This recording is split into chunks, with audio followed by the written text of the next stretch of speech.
Hey YouTube, it's JP Dillon. Today we're going to focus on servicing or doing a basic service on the Garrard, I call it the common Garrard mechanism. This was a mechanism used in the mid to late 1960s.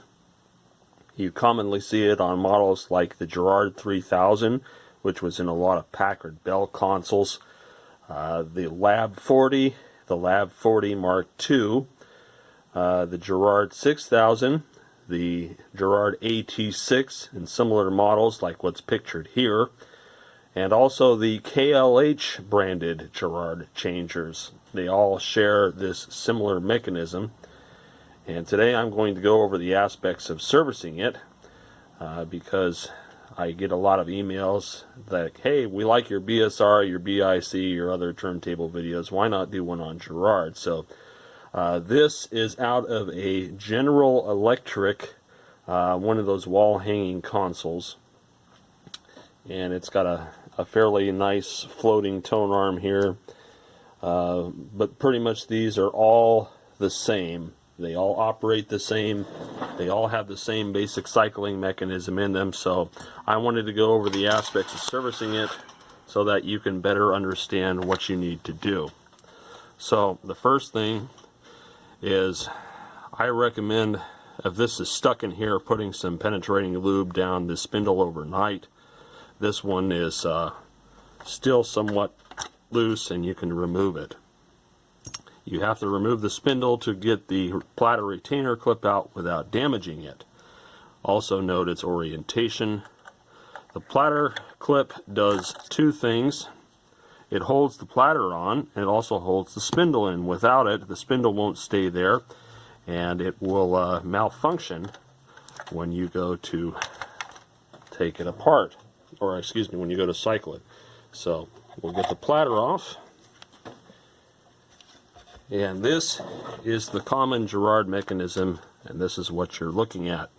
You've got your idler pull down here, idler wheel. This will either be a 2-pole or a 4-pole motor depending on the snazziness of the turntable. This is your cycling cam. This is your end of plate trip pawl. These components are almost always frozen.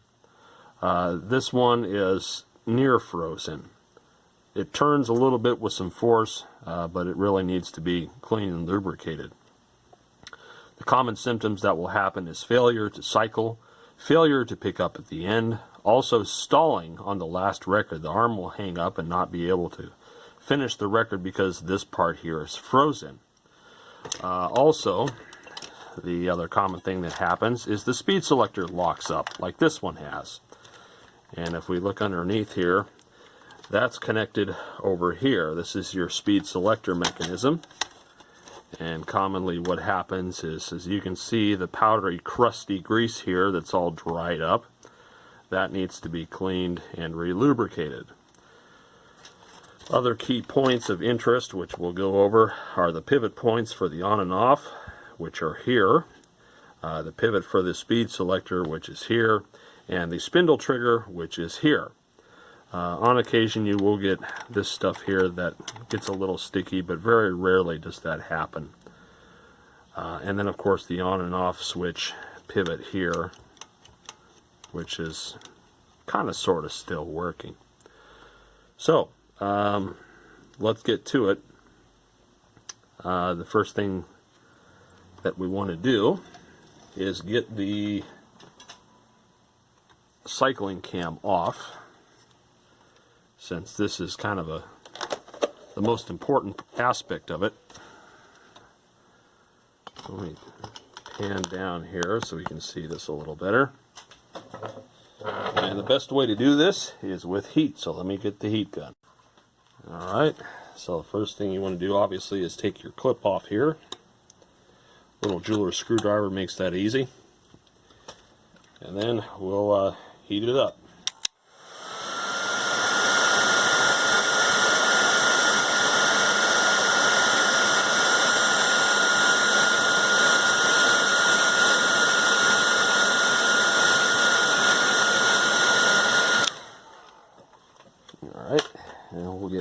2 screwdrivers underneath like this and just work it up, and she's out. And this is going to be a little toasty, so put that somewhere. Now while you've got that out, this is the time to clean the platter bearing. And some denatured alcohol, a toothbrush, and some Q-tips are good for that. If you don't have denatured, you can also use 91% or better isopropanol. So I'm just going to remove this washer, and you want to get all that old grease off. And we'll remove the thrust bearing here. And then while all that's off, we're going to clean this up, get all the old grease off it.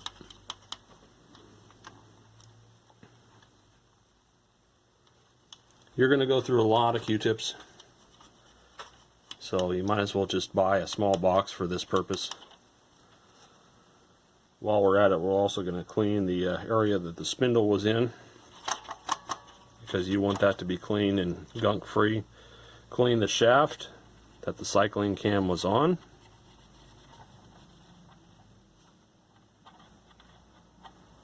Check for movement of this. This is your end-of-play slide. Clean all the old gunky grease off of that. We'll put a drop of machine oil or 2 down here.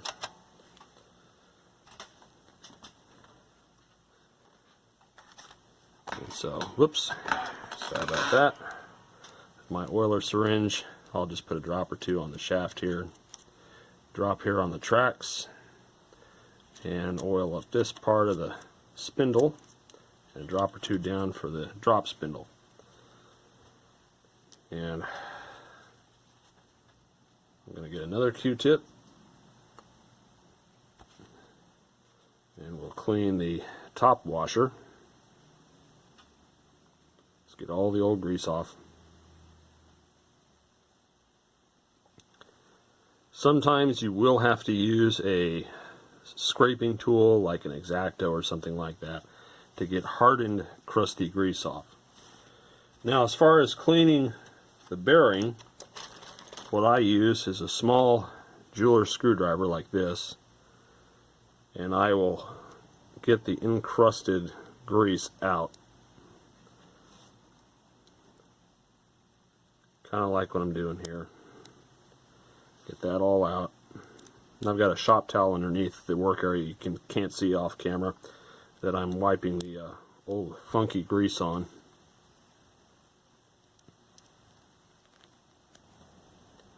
Like that. And you just want to get the most of the hardened gunk out that you can with this. And then we'll work on cleaning it better. And so then what we do is we grab our old crusty toothbrush, dip it in the isopropanol or denatured, whatever you have, and just go to town on this thing and scrub it and clean it until there's no more nasty grease inside of there.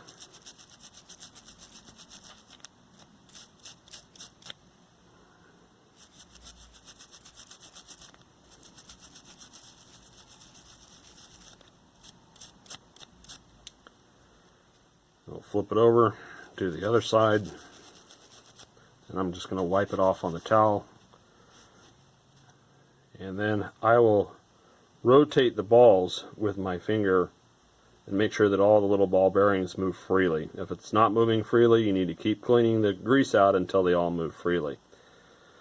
Otherwise, you'll get wow and flutter problems with your turntable that'll really annoy you. Now, you can repack this with white lithium. You can repack this with molybdenum grease. You can use a heavy machine oil like a 50 weight. You can use Zoom Spout if you want to. I find that the grease does make it a little bit quieter. So let me get the white lithium. There's also high temperature ceramic grease too, but I haven't really played enough with that to know whether that's going to work. So what you do is you just put a dab on your finger and press it down into the bearing race here, Yeah, I know the camera's not going to want to focus unless I get into field here. Just press all that in there. And don't worry about getting a bunch extra on there. It'll all wear off anyways. So I'll just push that in there, wipe my fingers off, drop this down over the spindle, and then drop the top one over that. And that takes care of our platter bearing. Alright, so the next thing I want to do, since we have the turntable out, is focus on the cycling cam. So I'm just going to rest this up against the back of here for a moment and move our towel into field view.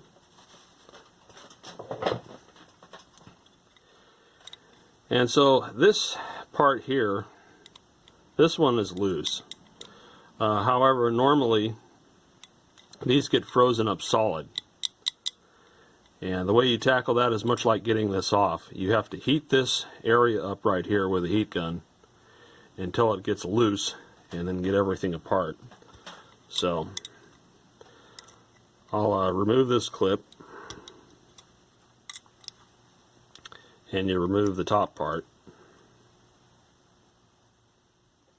assuming it'll cooperate with me. Alright, so the top part comes off. There's a second clip down here that you have to remove. And then basically once this gets heated up, you should be able to take a screwdriver, a small one of course, and push on this to push it through and out like that. And then vigorously clean inside of here with your alcohol, and then re-oil it. Make sure to clean that too, because I don't think we got that when we took this off. Nope. And just go in there,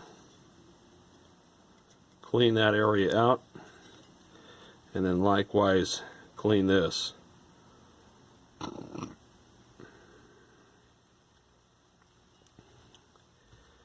And then I'll put a drop or two of Zoom Spout or high quality machine oil inside the cavity and on the sleeve there.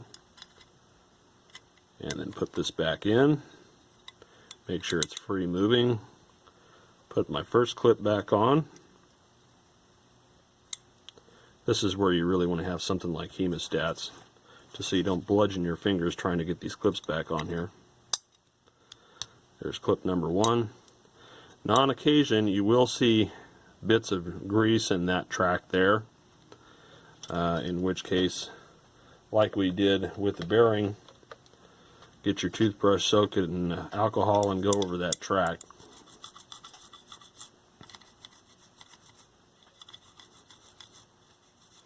And just make sure that that's debris free. There shouldn't be any grease in there at all. And once we do that, we'll put the top portion back on again. And the way that you do this is you do it at an angle like this so that it fits into the groove, and then push it over top.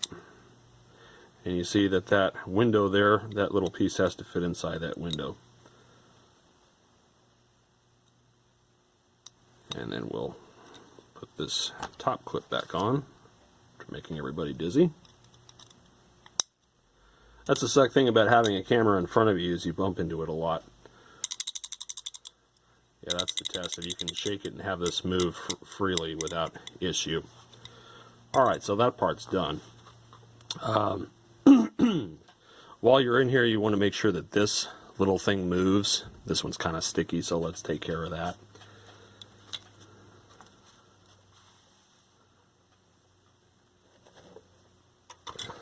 And the way that we deal with that mess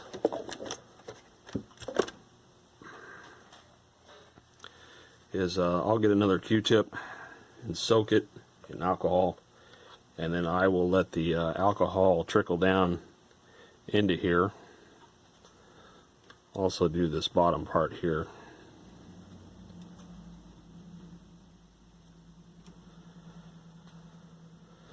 And you may need a pair of pliers or something to break it up. You can also use the heat gun method to break it up and just clean off all the old gunky grease and stuff. Usually the alcohol breaks it down enough.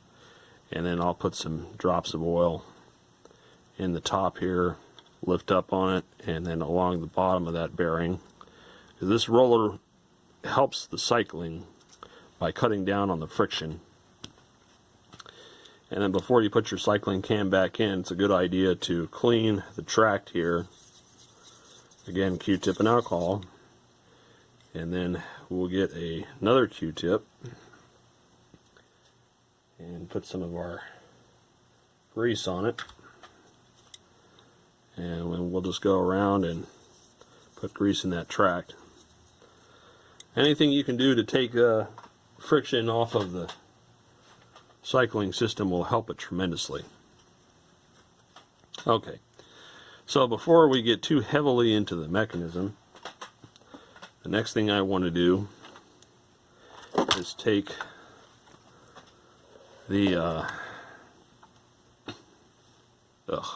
blanking today, the idler pivot actuator apart and clean and lube that, because that can get sticky. This one's not too bad. Now you don't want this to fly apart on you because it is under spring tension here. So when you're ready, lift up with one hand, clean the shaft and everything underneath it while holding it with the other hand so the spring doesn't fly off and other things don't fly off into the distance.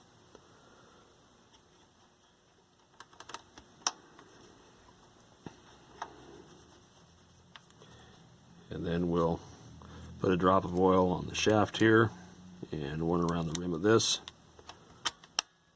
and then put it back.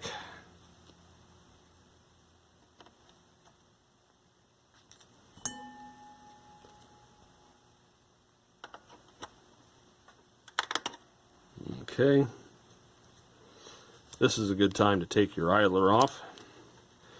Now, I'll tell you firsthand, most of these Garrard idlers nowadays are useless.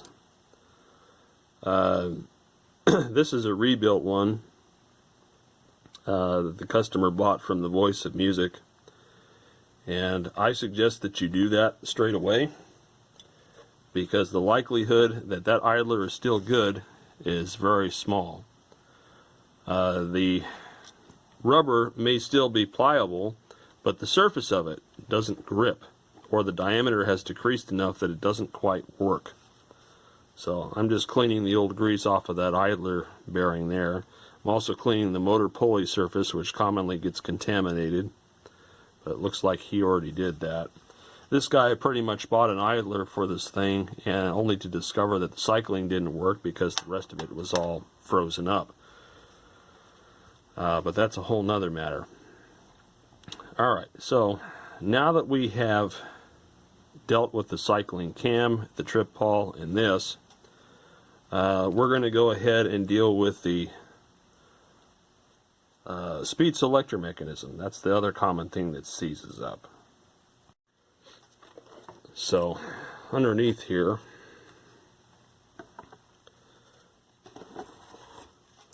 this is your speed selector mechanism right here.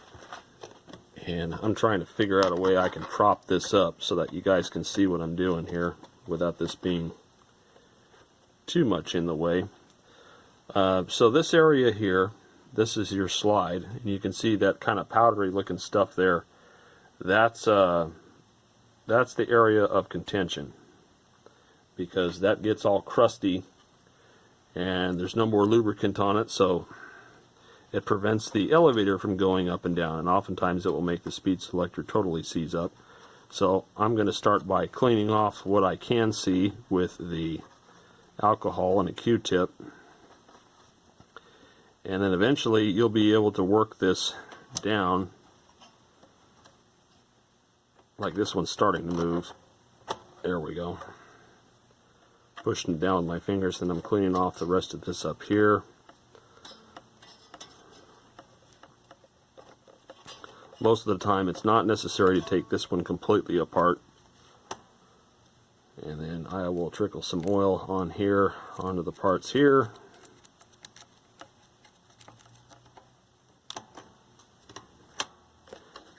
Much better. So now I'm going to work this with my fingers.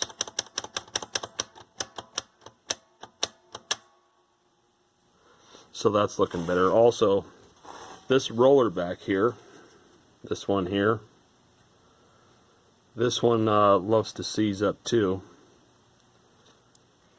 But this one's a little bit trickier to get. I'm just going to clean off the gunky grease from this and the roller assembly there. You have to kind of push away on this. See, this still rotates, so that's good. Sometimes they seize up, in which case you need to soak these ends here in alcohol and then re-oil them. But this one, thankfully the roller's still moving on it. And I'm just going to get a little more generous with the application of fresh oil here. Maybe even a little bit back here where we can't see.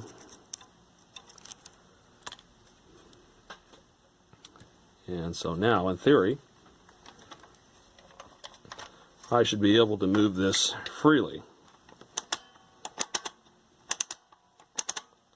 And as you can see, that moves the idler arm up and down to adjust the idler for a different tier. Now on some Garrards, next to the speeds here, you'll see record sizes too. And so you need to look at where the linkages go in that case. There's usually a secondary linkage that goes over here that controls the record size selection. So just pay attention to that. So now that we've got that done, now it's time to actually get underneath the mechanism.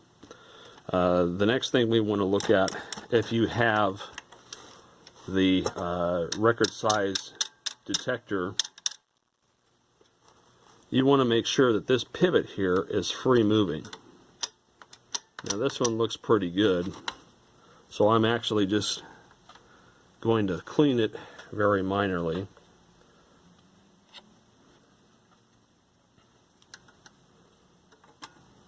I'm going to clean the tracks.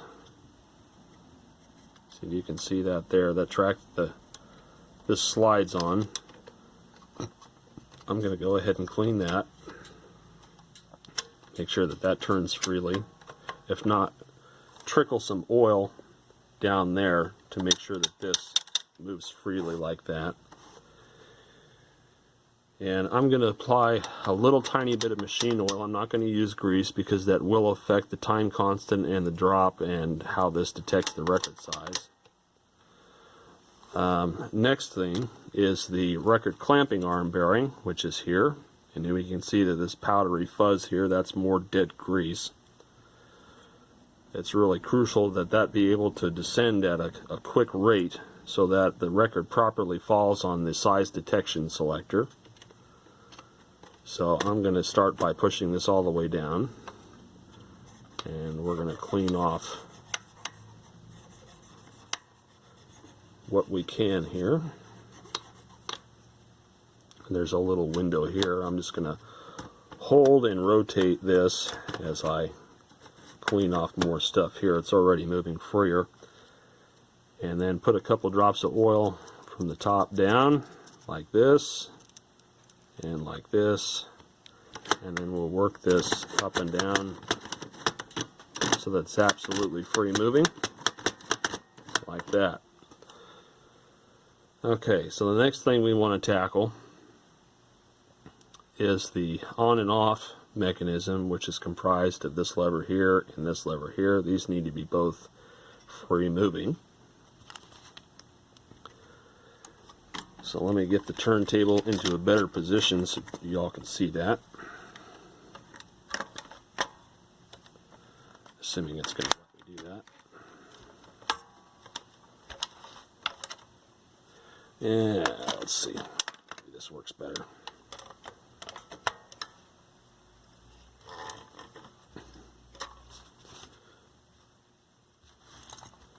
Move this out of the way. Alright, so this guy here we're going to take him loose. And then, like our other one, we're going to lift up here and hold this in place. And we're going to clean the shaft underneath. And oftentimes there is grease on the deck too that you need to clean away.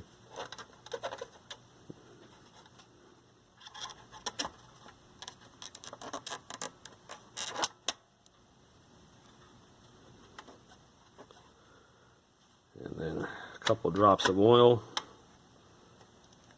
on the shaft there, on the shaft there.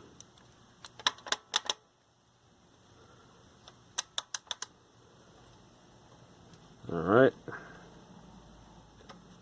and we'll put this back together. It's also a good idea to make sure that this piece here just kind of flops loosely here. There shouldn't be any grease or anything around this. This should just be allowed to move based on that pivot there. If you want, you can put a little drop of oil here where it pivots. Not supposed to be any grease there. Alright, so that's number one. Then we'll come over here. Probably the trickiest part of this so far is getting everything to hold still while I do it. So now we'll take loose this one. This activates our on and off switch. And you notice how I always have my finger on one side of the clip when I take it out, so that there's a lesser tendency of it to fly off into the distance. So I'm going to lift up on this ever so carefully. You don't want it to get too far away from where I'm working. And clean around this. Clean the opening there. And again, oil on the shaft. Oil on the receptacle. Now, if you take it far off of here, you're going to have to contend messing with something. You see that little tab in there I'm pointing to? This needs to fit over that tab like it's doing right there. I don't know if you can see that. That has to fit in there like that fork before you can secure it back down. And I keep having to fight with the record holding arm. It keeps wanting to snap forward, so bear with me. Then we'll put this clip back on.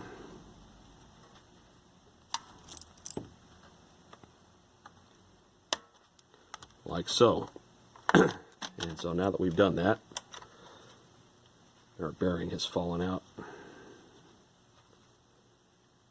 So let's go ahead and put that back.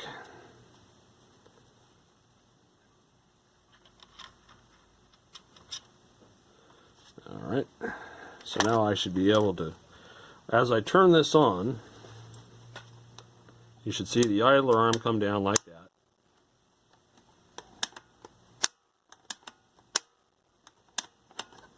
And this should all be free moving, which it is.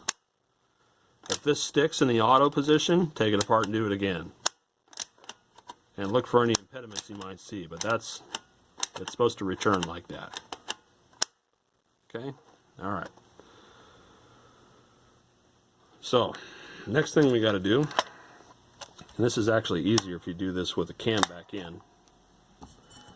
So I'm going to make everybody dizzy again. Prop this up so that we can better see it. I'm going to go ahead and put the cam back in.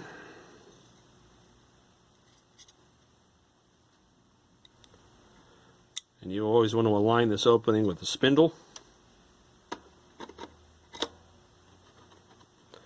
And work it a little bit until your cam follower finds the track, and then rotate it back to the start point. There will be a divot there to show you that it's at the start point or neutral position. Put your clip back on. Alright. This will also keep the platter bearing from falling out.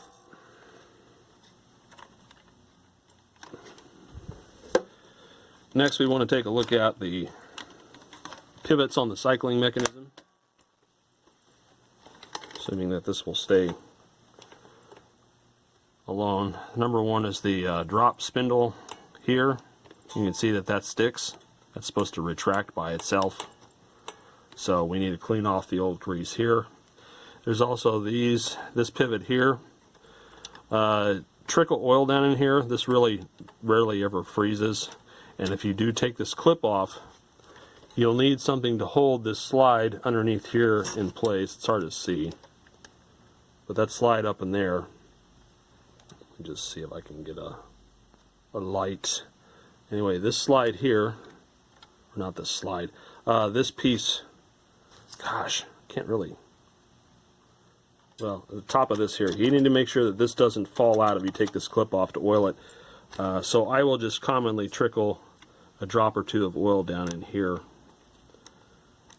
and maybe at the top too, just for grins and giggles.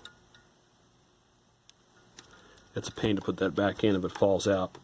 So I'm just going to work some oil into there. But more importantly are these 2 points here. These are pivots. And the spindle has to move freely. So let's take this out.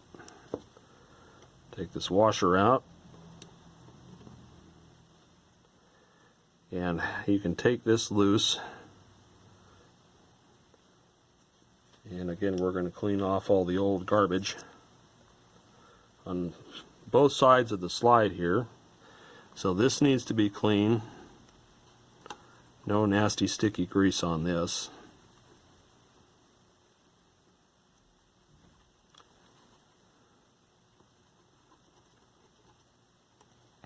And then the back side of it as well. Clean that all up. I do not put grease back down. I always use oil with this one because it needs to move fairly freely. Clean off the mating surface here.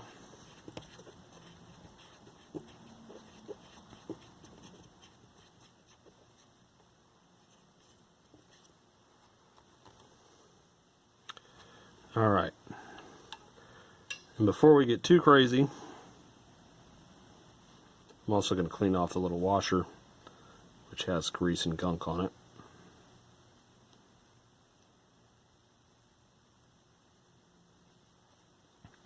And then we'll pop this guy loose.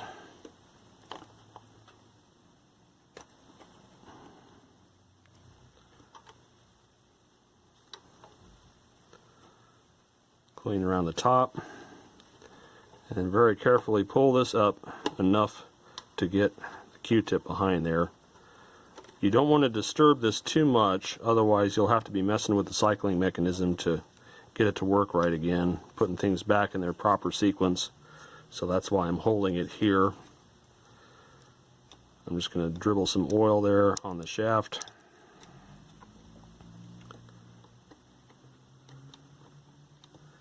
And already this wants to fight me. That's kind of what I figured.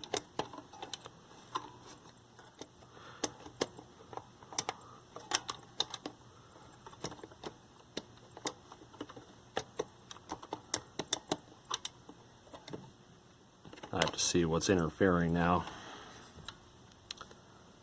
See why this won't go back down.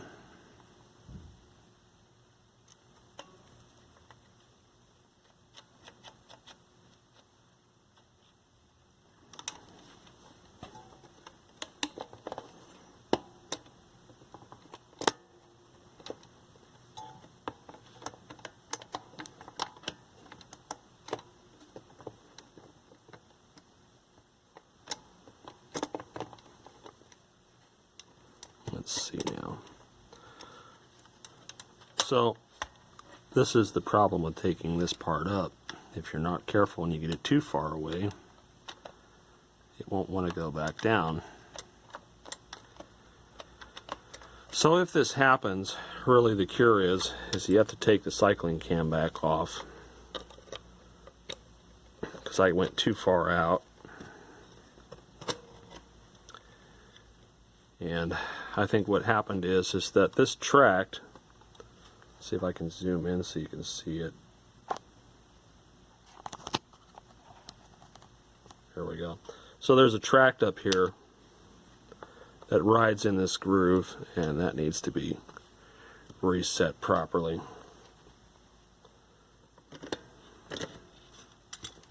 And my platter bearing is going to fall out, but that's how it is.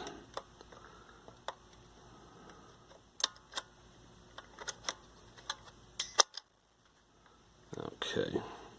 Alright, so with the cycling cam out, I was able to reseat everything back in there again. So at your discretion, you may wish to leave the cycling cam out when you do this part, but in the past I haven't had an issue with it till today.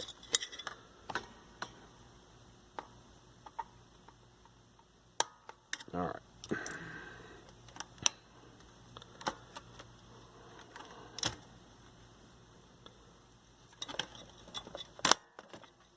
Okay, so now we can put back our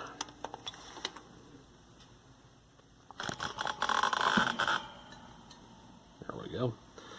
Now we can put this back.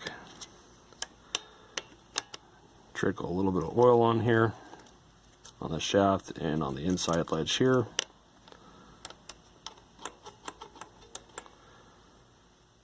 And then put a little bit of oil up top, just a drop or two for the washer to slide on.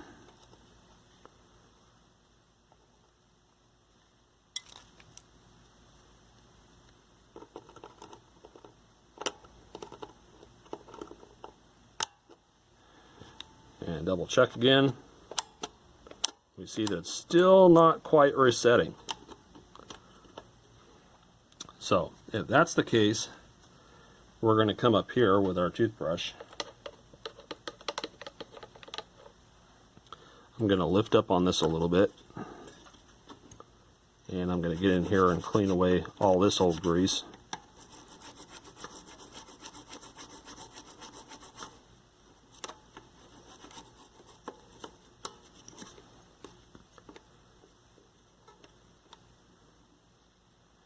And then what we'll do is we'll trickle a little bit of oil on the surface here that it's going to glide on, and then also on the tract here on the edges, and work it again, and we can see now that it completely resets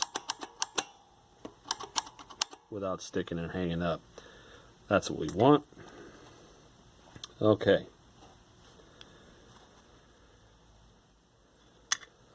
So now I got to put my cycling cam back. And let's see here. It appears as though my platter bearing ran away again from turning it upside down. There it is. So we'll go ahead and put the platter bearing back on. Top washer back on. Make sure the trip's reset. And then put our cam in.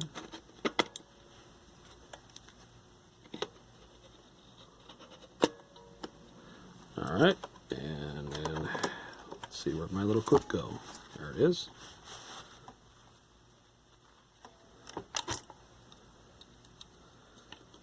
Okie dokie. So that's all good. So now what we should do is a basic test to make sure that the cycling mechanism actually functions. So now that you've got this all cleaned up, we're going to make it cycle manually by hand. And the way that we're going to do this is, I'm just going to prop this up in such a way that you can see what's going on here. Maybe get a little something on the back edge. And so when I hit the automatic start, we should see that trip ball come over. And we do. Unlatch our arm here. And so I'm going to rotate the cycling cam counterclockwise to initiate the cycle. We see the arm lift up, and it should retract to the right ever so slightly to clear the record. And now I'm going to push on the record size selector, emulating a 12-inch record, and you see the arm come over, and it's going to put down. Now we don't know if that's exactly the right spot, but we know that that works. We can adjust that later on with this screw right here, turning it one way or another, which will affect the lead in or lead out. So now let's see if it will pick up at the end by putting that down. And as we move the arm over to the center of the record, we should see the trip pawl move too. And let me get my hand out of the way. And we can see that the trip pawl now moves over. So this will be the end of the record. We'll initiate the cycle. Returns. Does not come back out again.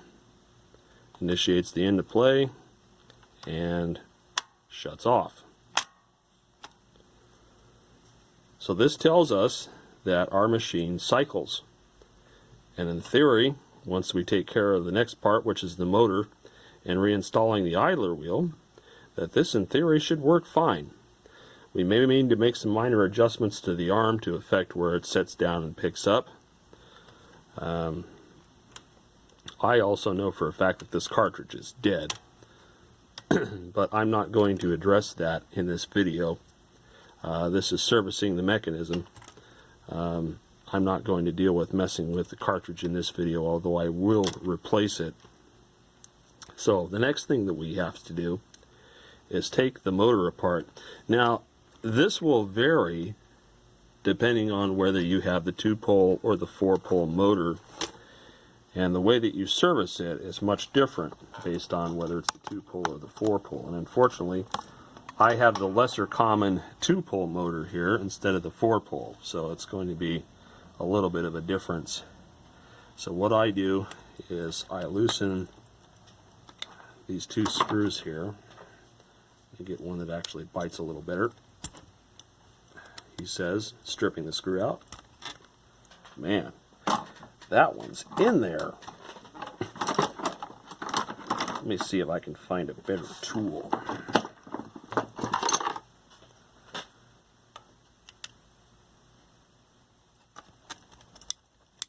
There we go. I'm going to loosen screw number 1.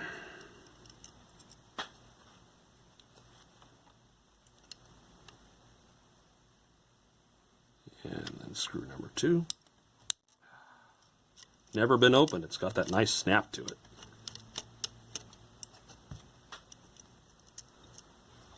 Okay, and we're going to pull this away. And looking down in there, that bearing is dry as a bone. Alright, so the first thing we want to do is clean off this bottom bearing surface here. There may be old sludgy greasy oil on here. There may be nothing like this one. This one's pretty barren. And then likewise, I pull a little fluff off the Q-tip to make the diameter smaller, and then work the inner bearing inside of here. Now if your motor's seized and this isn't coming off, for God's sake, don't yank on it. Get some heat on it, and it should come out nice and easy. And if you have to yank on it, what will happen is you'll either bend or break this retainer, the bearing will stay on the shaft, and the rest of this will come apart, and then you'll be looking for a new motor, because you can't fix these bearing retainer clips once they break or distort. It's done. So don't do that. If it's seized, get heat on it so that you can get it off as effortlessly as possible. That's really important, and that's regardless of whether you have a 2-pole or a 4-pole motor. You break the little retainer clips that are holding these bearings in, and it's over, and you're looking for a motor. Alright, so now that we've done the bottom half, we have to do the top half. And the way that I do that,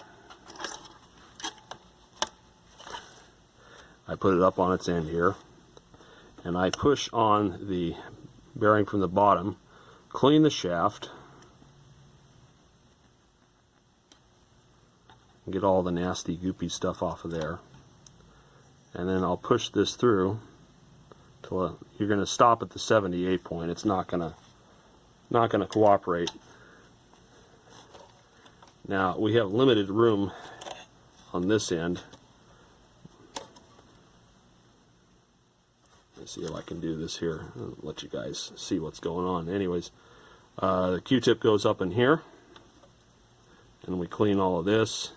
Continue to clean as I push up to get all the old oil off of the shaft. And then what we do is, using a syringe, I get the oil felt absolutely soaked here. Just soak it. You get a couple of drips of oil, who cares? And then I will oil up the shaft. Pull this all the way down here. Oil the shaft as I push up on the bearing, which is hard to show here in camera.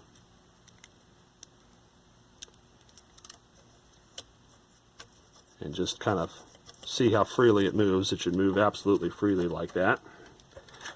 And if you want to, you can also come from the top down and do the same thing,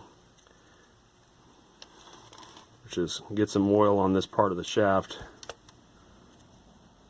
and work it up and down. Make sure that bearing's got plenty of oil in it. And now what we do is the bottom part, which is much easier. I'm just going to coat this with oil. And then once again, we're going to get our shaft, or felt, all saturated with oil here. And don't be afraid to get this thing dripping wet. It ain't going to hurt it. And then I'm going to fill the cup with oil here, like this. And then we'll stick it back together. Now on the 4-pole motors, it's usually true that you have to remove the motor from the plinth. And that's done with 3 retainer clips. And usually the Garrard motors, the 4-pole Garrard motors, simply unplug. So you can just unplug them and mark the locations of the housing and everything, so that as you take them apart, you know how to put them back together. Because you can do it backwards, and that's just going to waste your time.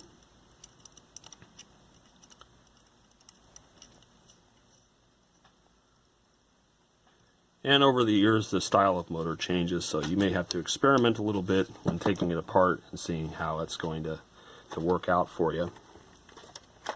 Last thing I'll do is I'll grab the motor shaft and I'll rotate it a couple times to seat the bearing. And then I'll do a spin test. And we can see that it takes a good couple of seconds for that to spin down, which is really good. Alright. So now that I got my greasy fingerprints all over that motor shaft, I need to clean the motor shaft again. And so out comes the alcohol. And I'm just going to clean this motor shaft, make sure that there's no yucky fingerprints all over it. Alright. So, the next thing is putting the idler wheel back on. And if you haven't done it already, drop oil on the shaft here.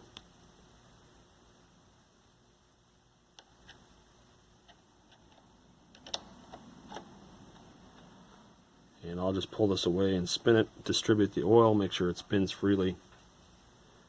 Now, normally, these come with a little fiber washer that goes on top here. I'm not sure what happened to that. Maybe I lost it. Let's just take a quick look underneath here. Don't see it there. Don't see it there. Well, I have more, so let me get another one. Okay. So there's our replacement fiber washer there that's going to go on.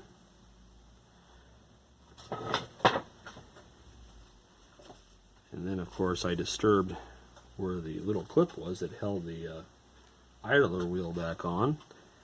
It's normally why I leave the blue shop towel down, because I can see much better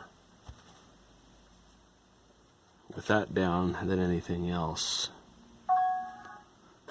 Ooh, people are needy today. Alright, so it looks like I gotta go run for another clip too. Alright. So here's our little replacement clip.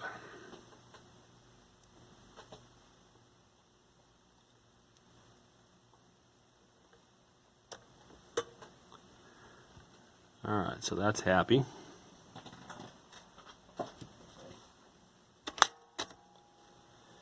And we'll oil this up one last time.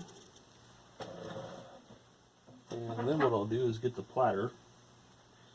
And one thing you should do is check the rim of the platter for a tire mark. It tells you that the rubber is deteriorating and you want to clean that off.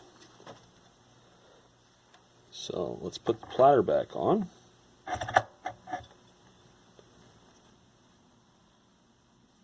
Turns nice and smooth. Here's something rubbing. There we go, just a reset of the idler, I guess. Okay. Oh, one more thing I forgot to mention is you need to check the height of the idler wheel and the interface between it and the pulley. Come on, hold still. Alright, turn this on. So in the 30 and the 16 position, we see that the idler contacts the majority of the pulley there. We go to 33 and move the lever over to start. We see that it contacts the majority pulley. It's a little bit, the motor's a little bit lower than I'd like, but it's still contacting a sufficient enough amount of it that it shouldn't be an issue. Because to my knowledge on these, there is no idler height adjustment. Now what I could do, which would be kind of silly, was remove that bottom washer to lower it a little bit, but then I don't think it'll work right and we'll have speed problems. Alright, well, I just wanted to check and make sure that that was sufficient enough. So platter goes back on, and then the spindle goes back in after we put the clip back on.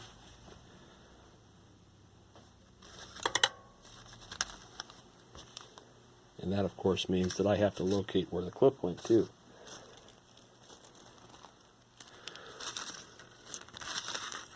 Alright, it's here somewhere. Okay, so I did find the clip. And we're going to reinstall this. And I believe this is the correct orientation.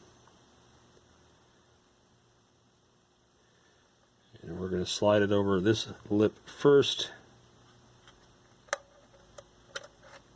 Oh, it doesn't want to do that. Let's try the other side first. Much better. Alright. And then we'll put the spindle in with the ledge facing the tone arm, like that. And you should hear it click in like that. There should be some effort to removing it. That's why the clip's there. Okay. Now the final cycling test is if it will actually drop at the right spot on the record. So let's get this thing set up and let's see if it works. Okay, so now's the big test. We're going to see if this thing cycles correctly. And for that, I'll need a beater record.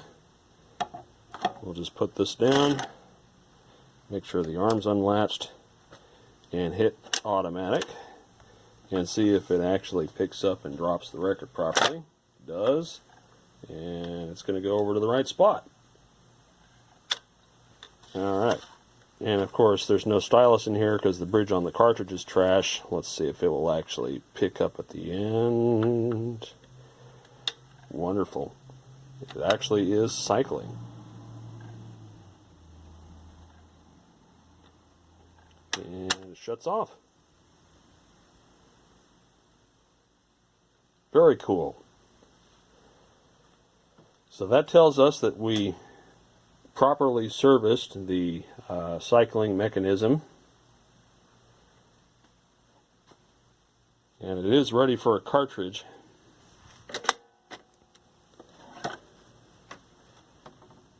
But I don't think I'm going to address that in this video. This is a unique setup. You can see the bridge there is totally gone. Used to sit right about there. this cartridge needs to be changed out, but I'm just going to do that separate from that, because doing a modification on this arm with a new cartridge is a completely separate video, and I really don't have the time for that. But this showed you guys how to service the standard Garrard mechanism, which is on many models. So I'm hopeful that this video will be helpful to you in servicing it. Thanks for watching. More stuff to come.